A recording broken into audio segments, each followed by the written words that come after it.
In 1980, at a farm equipment auction in Nebraska, Warren Caldwell looked at his neighbor's cracked rubber boots and said loud enough for everyone to hear, "What did you come to buy today, Mr.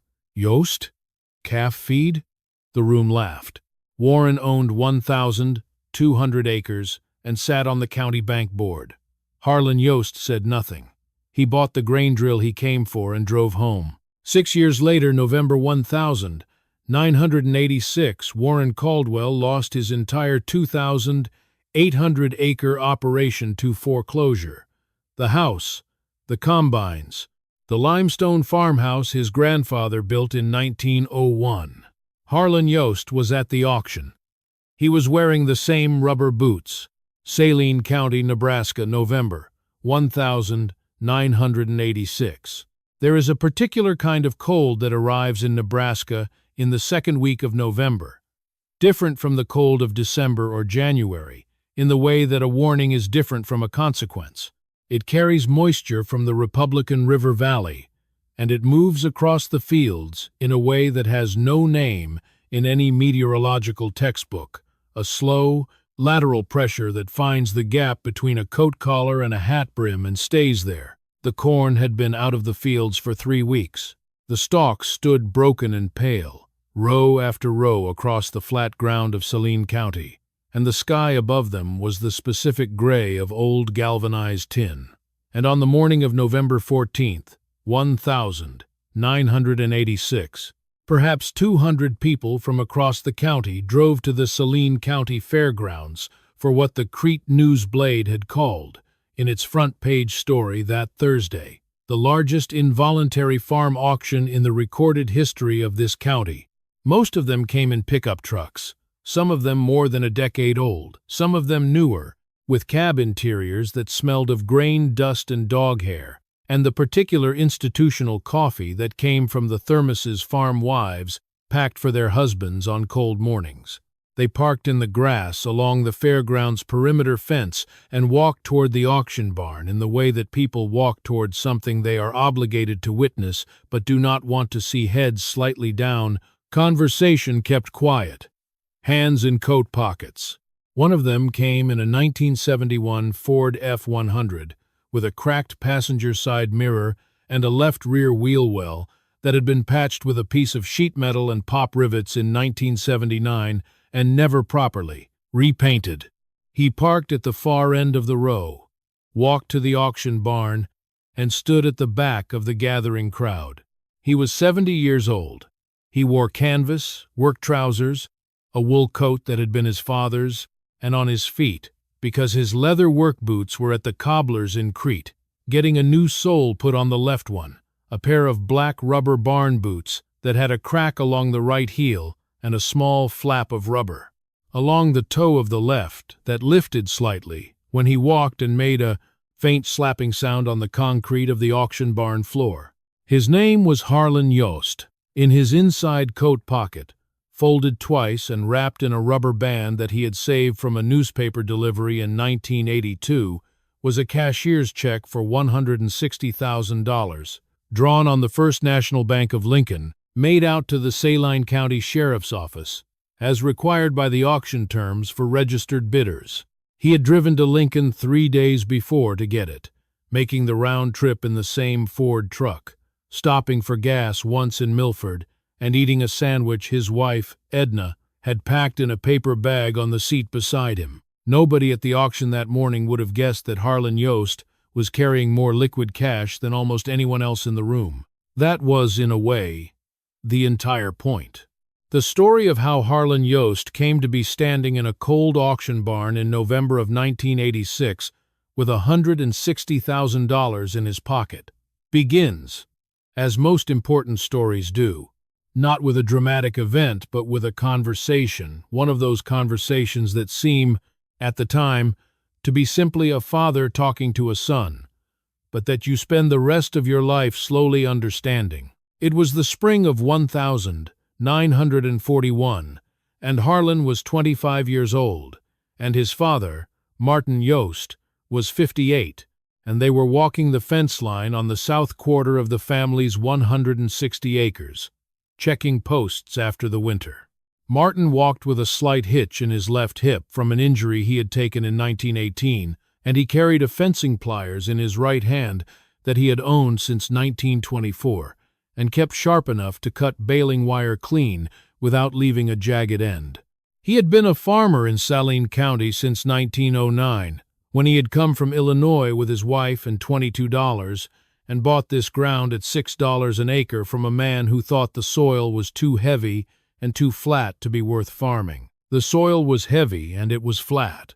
Harlan Yost had been farming it for 32 years, without once borrowing money against it.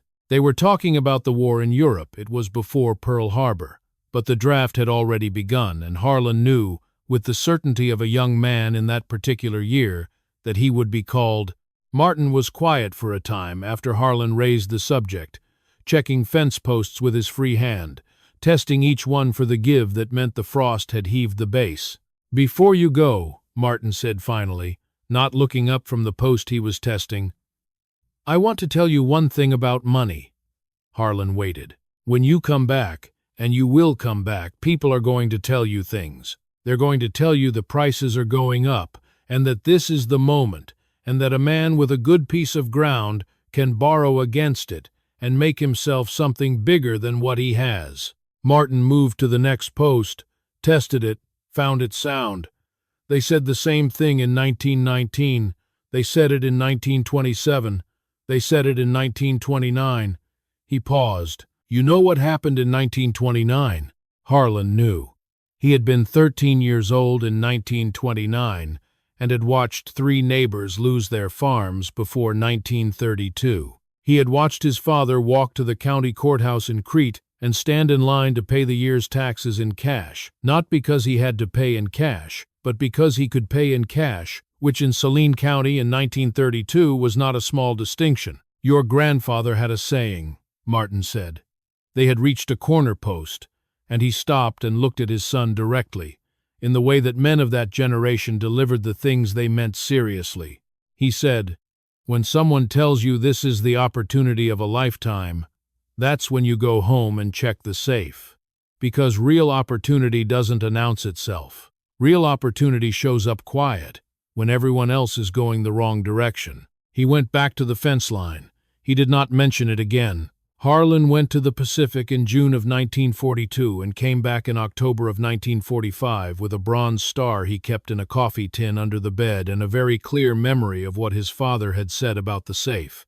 He took over the farm when Martin died in 1951 and farmed it the same way his father had, 160 acres of corn and winter wheat, rotating, no debt, no expansion loans, no FHA financing, no production credit. He bought what he needed with what he had. He kept the machinery maintained and replaced it when it wore out, paying cash both times. He kept his operating costs low enough that in a bad year, and there were bad years, he could absorb the loss without a lender's phone call changing his options. He was not unsophisticated about money. He read the farm journals. He attended the extension meetings. He understood the arguments for leverage and expansion that became the dominant religion of American agriculture in the 1970s. He simply did not believe them, not out of ignorance or stubbornness, but out of the specific, calibrated skepticism of a man whose father had shown him what happened when you trusted a rising market to keep rising. He lived in the same house he had grown up in, white clapboard, 2 stories, a porch across the front, a kitchen addition his father had built in 1935. He drove old trucks because old trucks worked. He resold his boots rather than buying new ones because resold boots worked. He put the money he did not spend into a savings account at First National in Lincoln and let it accumulate over decades, not because he was saving toward anything in particular, but because saving was the posture of a man who believed that the world was unpredictable, and that the only correct response to that unpredictability was to keep your options open. By November of 1986, he had $163,400 in that account. He had been farming the same 160 acres for 35 years without a single year of operating loss. He had no mortgage, no equipment loans, no production credit. He owed the cobbler in Crete $11 for the boot repair, and that was, as far as he could determine, the entirety of his debt. Warren Caldwell was born in 1936 into one of Saline County's oldest farming families, which meant he carried into adulthood the particular weight of a name that had been in the local newspaper's agricultural column for 3 generations. His grandfather had homesteaded 320 acres east of Crete in 1882. His father had grown that to 600 acres by 1950. Warren himself had taken it to 1,200 acres by 1975, financing the expansion through the Production Credit Association and the Federal Land Bank at interest rates that seemed, in the mid-1970s, entirely manageable because the land was rising and the corn was selling at prices that made the interest payments look like rounding errors on a ledger that only went upward. He was a large man in both the physical and social sense of the term, broad-shouldered, well-dressed by the standards of Saline County agriculture, present at every Farm Bureau meeting and county commissioners' session, appointed to the board of the Saline County Agricultural Bank in 1978, which was both an honor and a confirmation of the position he already occupied in the community's understanding of itself. He drove a 1984 Ford F-350 crew cab that was, at the time of its purchase, the most expensive pickup truck available at the dealer in Beatrice. He wore leather boots that were resold at the cobblers in Crete when they needed it, as everyone's boots were, but he also owned a pair of dress cowboy boots, brown lizard skin, purchased in Omaha in 1979 that he wore to Farm Bureau dinners and bank meetings. He was not a dishonest man. He was something more common and, in some ways, more dangerous. A confident man who had been correct long enough that he had lost the ability to take seriously the possibility of being wrong. When the agricultural extension agent suggested, at a county meeting in 1979, that farmland values might be approaching a ceiling, Warren Caldwell was the first to respond, doing so with the patient, slightly condescending tone of a man correcting a schoolboy's arithmetic error. When the interest rate on his production credit loan was adjusted upward to 14% in 1981, he refinanced on the assumption that rates would ease by spring. When they went to 18% instead, and the corn price fell from $3.40 a bushel to $2.15 between 1,980 and 1,986, and Nebraska farmland values dropped 24.7% in a single year, between 1985 and 1,986, losing 59% of their peak value. By 1987, he found himself, as the Brookings Institution economists who studied the farm crisis would later put it in the bloodless language of policy analysis, in a position of negative equity against collateralized assets in a declining market. In the language of Saline County, Nebraska, that meant he was going to lose the farm. The specific arithmetic was straightforward and brutal. Warren had borrowed $1,800,000 between 1,978 and 1,983 to expand his operation from 1,200 to 2,800 acres, collateralized against land that was worth, at its 1,981 peak, approximately $3,200 per acre in eastern Nebraska. At 2,800 acres, that collateral base had been approximately $8,960,000, seemingly more than adequate coverage for $1,800,000 in loans. By the fall of 1,985, with land values having dropped 40% from peak, that same acreage was worth approximately $5,376,000.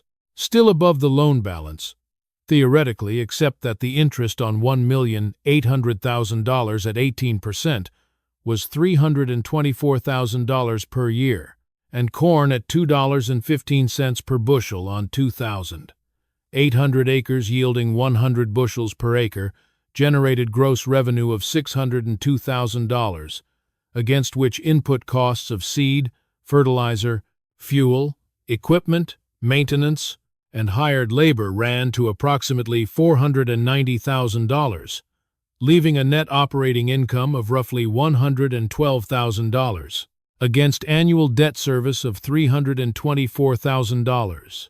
The shortfall was $212,000 per year, every year, with no mechanism of correction available that did not require either land values to rise, which they were not doing, or corn prices to rise, which they were not doing, or interest rates to fall, which they were not doing fast enough to matter. He had been drawing down his operating reserves since 1983.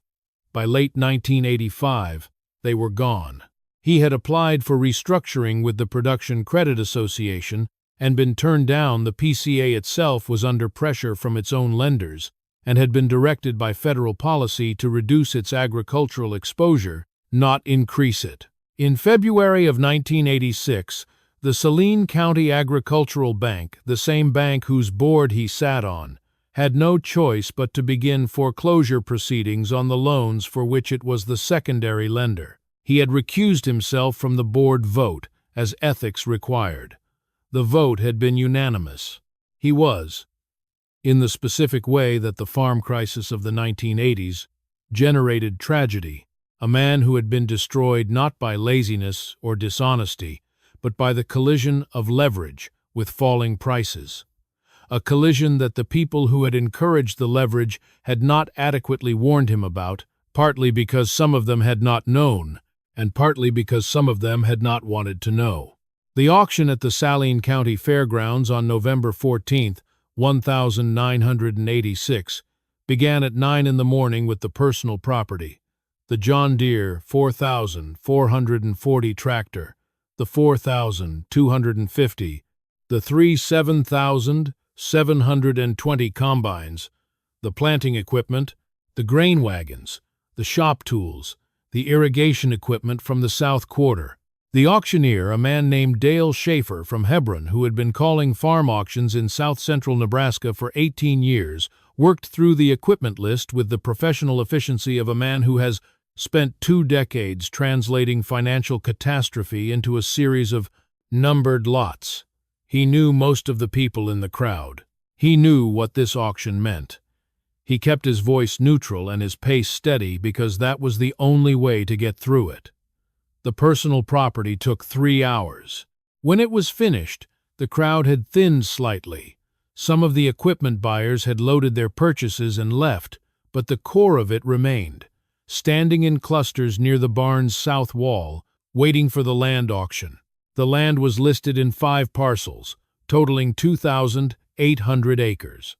The listing agent from the Saline County Sheriff's Office had estimated an aggregate value, based on current market conditions, of approximately $3,360,000, considerably less than what Warren Caldwell had paid for it over the preceding 8 years, and considerably less than what he still owed on it.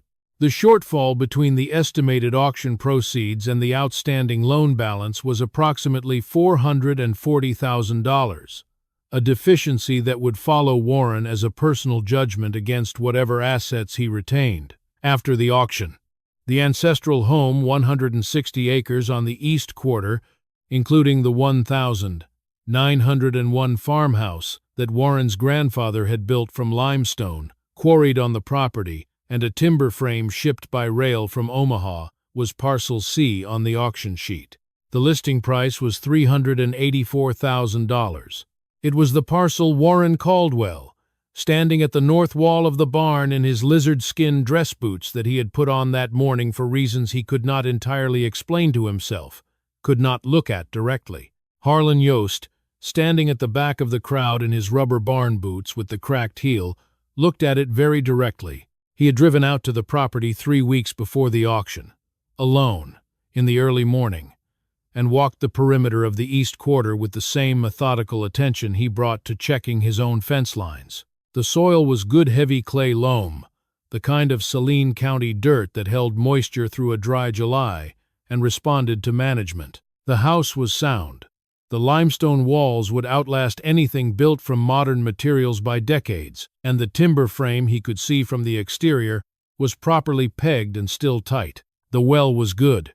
The drainage tile, which he checked by walking the field and looking for the characteristic slight depressions that marked old tile lines, was adequate. The fencing was neglected but not damaged. He had walked back to his truck and driven home and eaten breakfast and told Edna what he had found.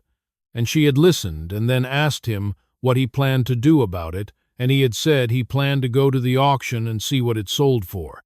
"And if it sells for what you think it's worth?" she asked. "Then I'll buy it," he said. "And if it sells for more? Then someone else will buy it," he said, "and I'll drive home." The story of what happened at the 1980 Saline County equipment auction, the one where Warren Caldwell made his remark about Harlan Yost's boots, has been told often enough in the county that its details have acquired the slight polish of repetition, and some of those details may have shifted from what actually occurred. What is agreed upon is the substance of it. It was an equipment auction at the Yoder place, south of Crete, a voluntary sale rather than a foreclosure. Carl Yoder was retiring and selling his equipment to one of his sons who didn't want the machinery. Warren Caldwell had come to bid on a grain drill. Harlan Yost had come because he'd heard the drill was in good condition and he needed a replacement for his own. At some point during the auction, in the cluster of people near the barn door, someone made a comment the accounts differ on exactly who about Harlan's boots. They were the rubber barn boots, the same pair he was wearing 6 years later in November of 1986, because they were the only boots he owned, aside from the leather ones he wore when the rubber ones weren't suitable.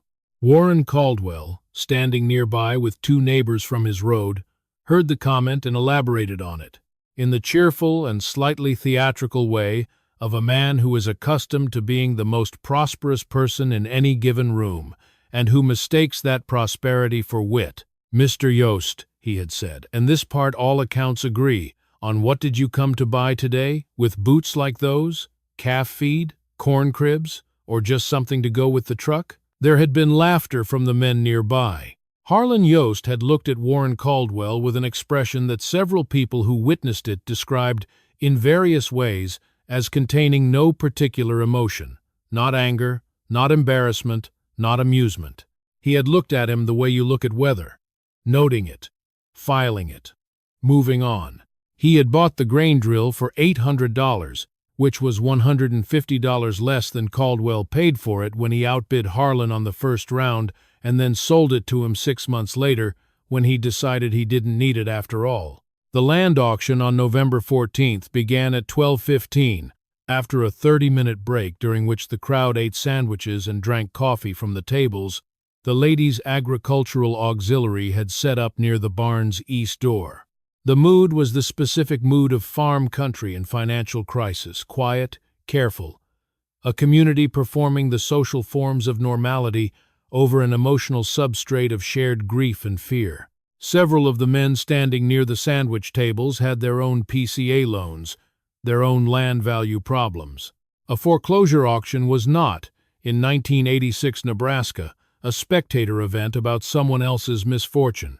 It was a mirror. Dale Schaefer opened the land auction with Parcel A, 800 acres on the north end of the Caldwell operation. Flat, good corn ground, but with some drainage issues on the northwest corner.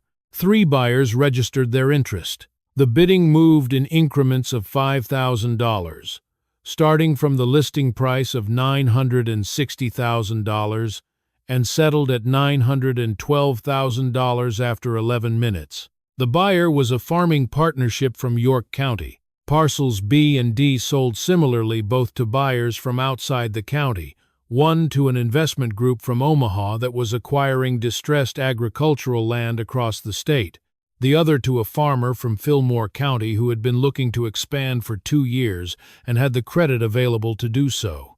Parcel E, the remaining acreage, furthest from the home place, went to the York County partnership that had bought Parcel A, completing their acquisition of the north end of the operation, at what the Crete Newsblade would later calculate as 73 cents on the dollar of Warren Caldwell's original purchase price. Parcel C came last.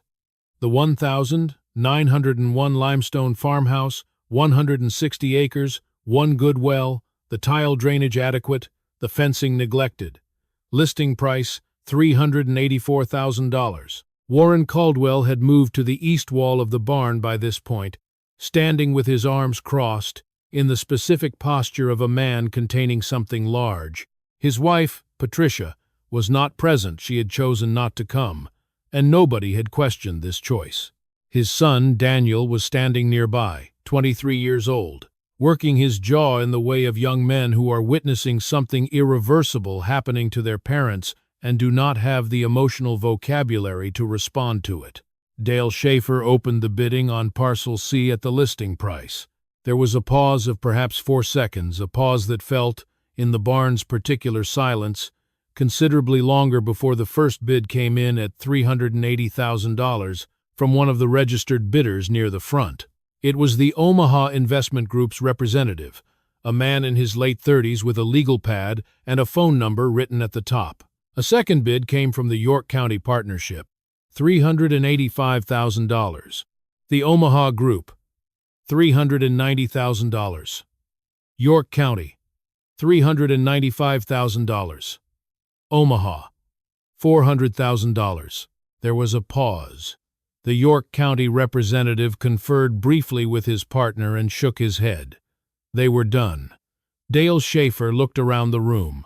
I have $400,000. Do I hear 405? Harlan Yost, at the back of the room, raised his hand.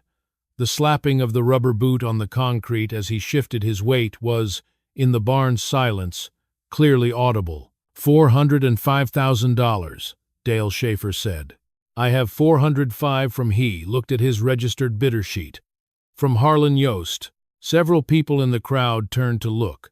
The Omaha Group's representative looked at his legal pad, made a calculation, and looked up. He offered $410,000. Harlan, dort uzonbesh Ziffer. Omaha, $420,000. Harlan, $425,000. The Omaha representative made another note on his legal pad. He was a professional buyer. He had been doing distressed asset acquisitions across the Midwest for 4 years, and he had a precise number above which he would not go. The number was $430,000, representing the yield on his fund's return calculations at current rental rates for comparable ground. He bid it. Harlan Yost raised his hand. $435,000.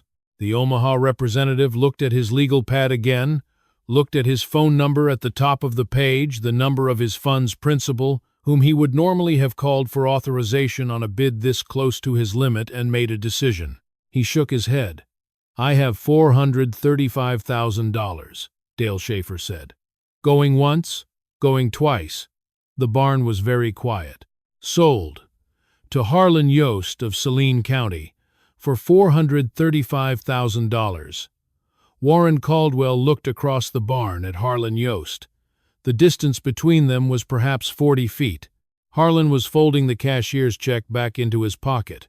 It was for $160,000, which was his down payment. The remaining $275,000 was coming from his savings account in Lincoln, which he would wire to the sheriff's office on Monday, and he was not looking at Warren Caldwell. He was looking at the paperwork the sheriff's deputy was bringing toward him, and he had the expression of a man who is reviewing documents rather than the expression of a man who has just won something. It was Daniel Caldwell who later said to the Crete Newsblade, in a story published the following month, that he had expected Harlan Yost to look at his father the way you look at someone you've defeated. He didn't look at him at all, Daniel said. He looked at the papers, like it was just business. Which it was, but it was also something else. After the paperwork was signed and the crowd had begun to disperse, Harlan walked toward the door and was met, before he reached it, by Warren Caldwell. Warren was a large man, and Harlan was a slight one, 5'9", perhaps 160 pounds, and the physical difference between them, in that moment, was striking in a way it had not been 6 years earlier at the Yoder auction. Mr. Yost, Warren said. His voice was controlled, but only just. Harlan stopped. He looked at Warren with the same weather-watching expression he had used in 1980. "I'd like to understand something," Warren said.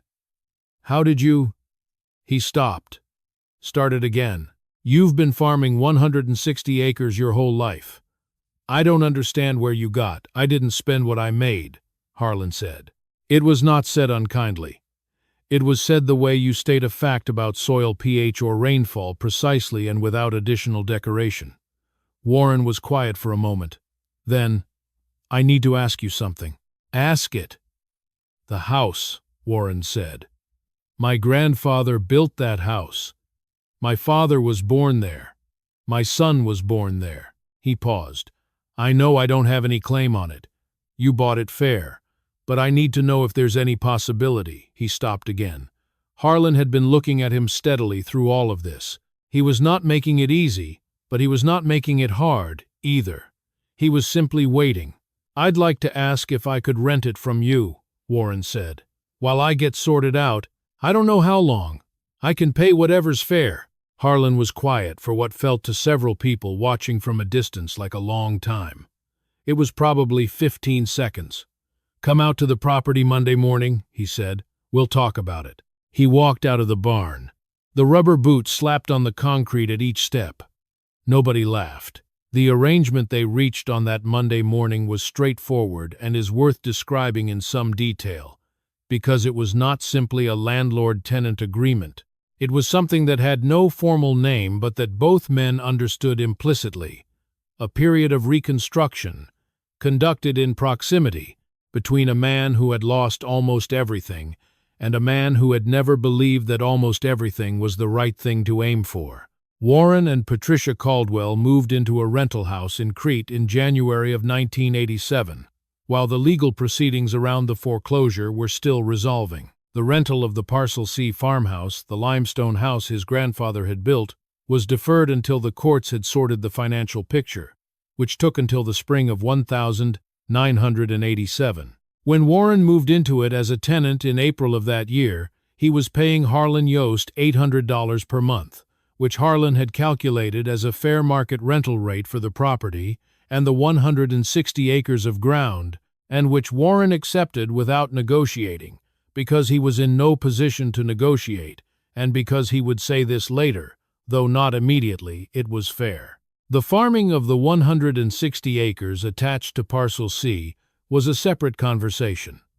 Warren had machinery experience and farming expertise that, despite everything that had happened, remained real. Harlan had the land but not the equipment or the labor to work it in addition to his own 160. They reached an arrangement under which Warren farmed the ground on shares 60% to Harlan, 40% to Warren using leased equipment, with Harlan retaining final say on all crop management decisions.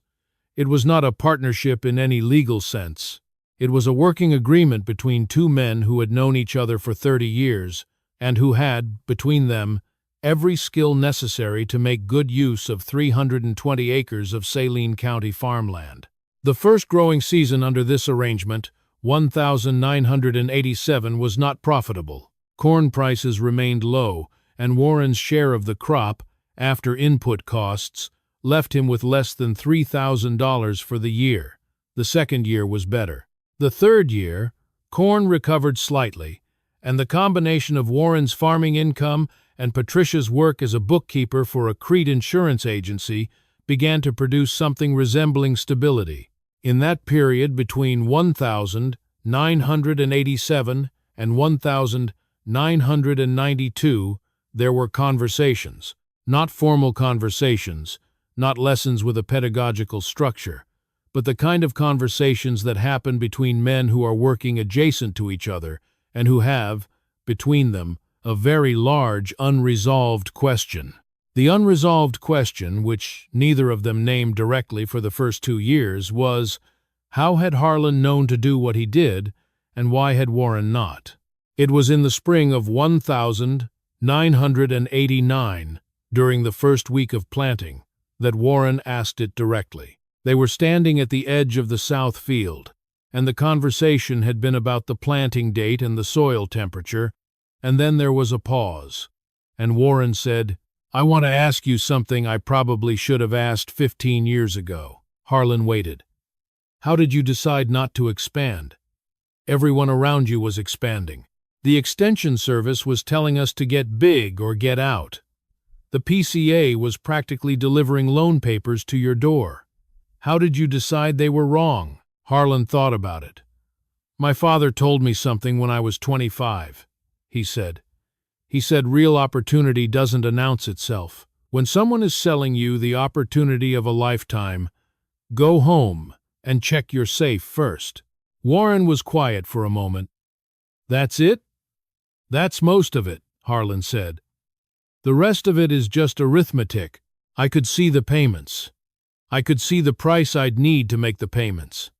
I could see that I wasn't going to control the price. He picked up a handful of soil and rubbed it between his fingers, feeling the moisture content. You can't control the price.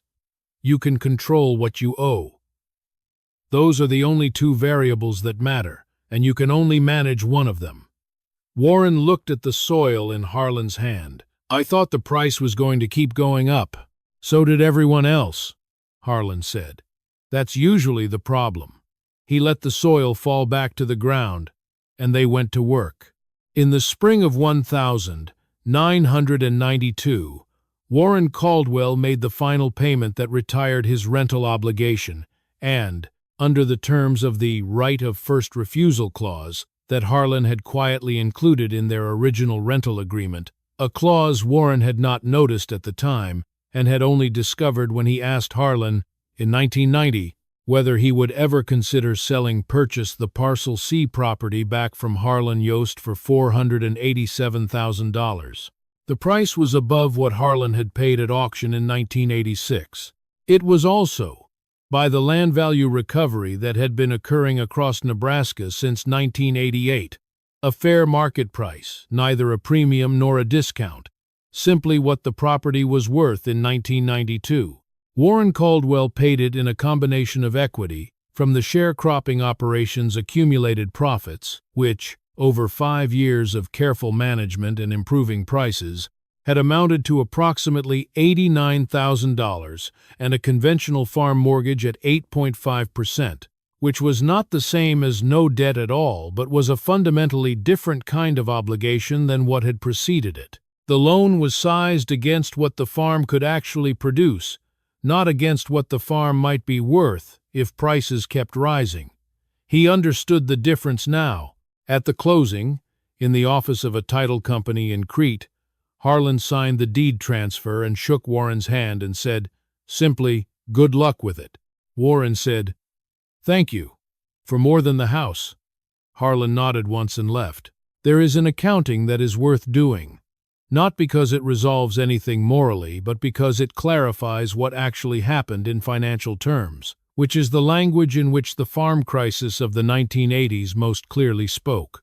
Harlan Yost paid $435,000 for Parcel C in November of 1986.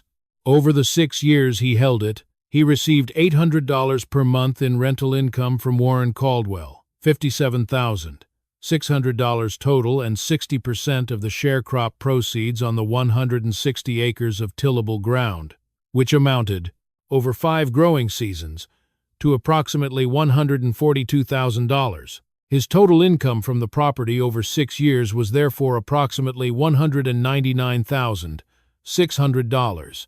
His total investment, including the purchase price and the minor maintenance and property tax costs over the period, was approximately $458,000. He sold it for $487,000.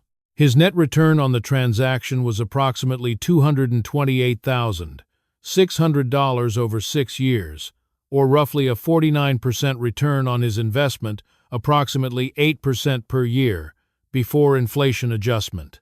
This was not spectacular by the standards of financial speculation. It was, however, a very respectable return on a tangible asset in a period when Nebraska farmland values were recovering, and it had been achieved without risk of loss. The rental income and sharecrop proceeds had serviced the investment's carrying costs throughout, and with the additional, unquantifiable benefit of having allowed a neighbor to retain his family's ancestral home. Warren Caldwell, over the same period, had reduced his total indebtedness from the catastrophic levels of $1,986 to a manageable mortgage on a single property, had rebuilt a farming operation on 160 acres that produced a consistent, modest living, and had, by his own later account, learned something about the relationship between debt and security that he had not known before and would not have learned any other way. Neither of them would have described what happened between them as a lesson. Neither of them had intended it as one. It was simply what occurred when a man with money and no debt encountered a man with debt and no money, and both of them decided, for different reasons, to make the most practical use of the situation available to them. The rubber boots are a postscript, but they are the right postscript, which is why they have been part of the story everywhere the story has been told since.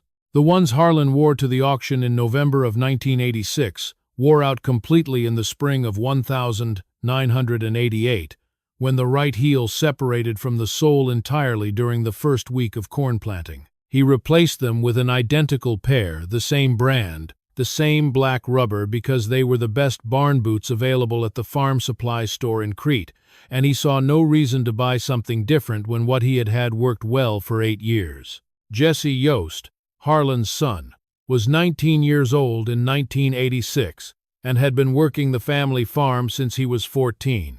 He took over full operation of the 160 acres in 1991 when Harlan's back made the physical work increasingly difficult, and took over the deed in 1997, 2 years before Harlan died at the age of 83 of a heart attack in the East Field during the second week of May, not while working, which is what people assume when a farmer dies in the field, but while standing at the edge of the newly planted corn rows, which he had walked out to see, and which were, according to Jesse, coming up as clean and straight as any he'd seen in 30 years. Jesse Yost has farmed those 160 acres continuously since 1991.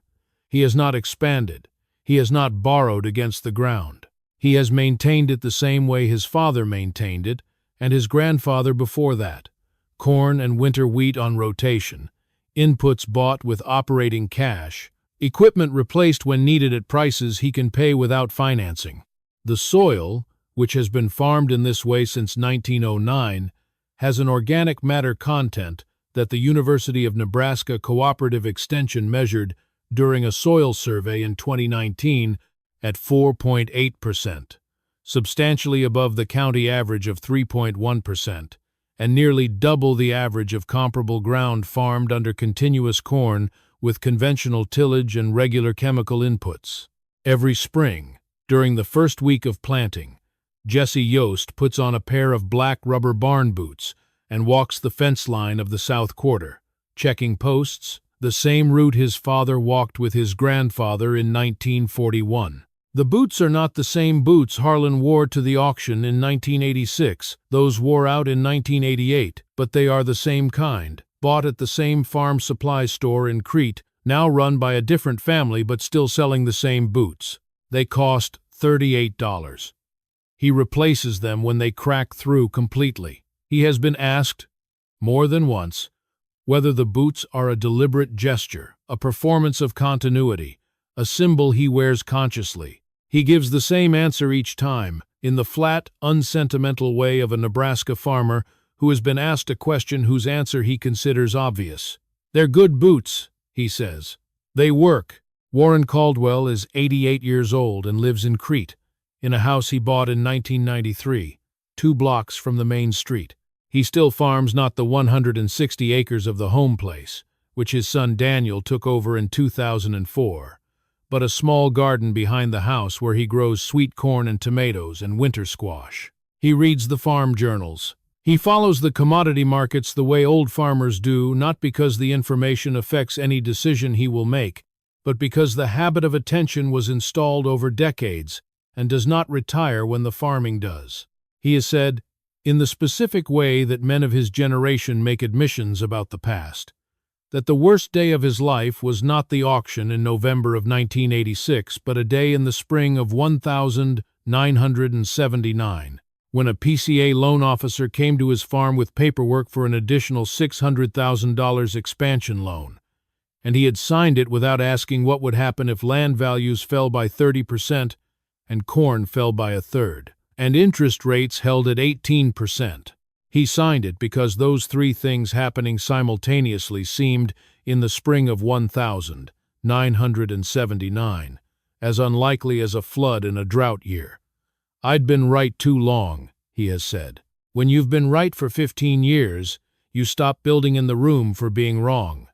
And the room for being wrong is the most important room in any financial structure. He has said this to his son Daniel, who farms the home place, now the limestone house, the 160 acres, the ground his great-great-grandfather quarried rock from in 1901. Daniel Caldwell carries a mortgage on the property, but a modest one, sized against demonstrated production capacity, with payments that could be made in a bad year without selling anything. He learned that principle from his father. His father learned it, indirectly, from a man who had learned it from his father, who had learned it by standing in a courthouse in 1932 and paying his taxes in cash. The cashier's check Harlan Yost brought to the auction in November of 1986, the one for $160,000, folded twice and wrapped in a rubber band from a 1,982 newspaper delivery, was made out to the Saline County Sheriff's Office and was redeemed against the purchase price on the Monday following the auction. The rubber band, for reasons that are not entirely clear even to the family, was kept. It is in a coffee tin in Jesse Yost's kitchen, along with a photograph of Harlan taken at the 1988 County Fair standing beside a John Deere planter, wearing his canvas coat, looking at something outside the frame of the photograph with an expression that contains, as expressions of his type always did, very little that can be read with certainty. The rubber boots he is wearing in the photograph have a visible crack along the right heel. They are working boots. They work.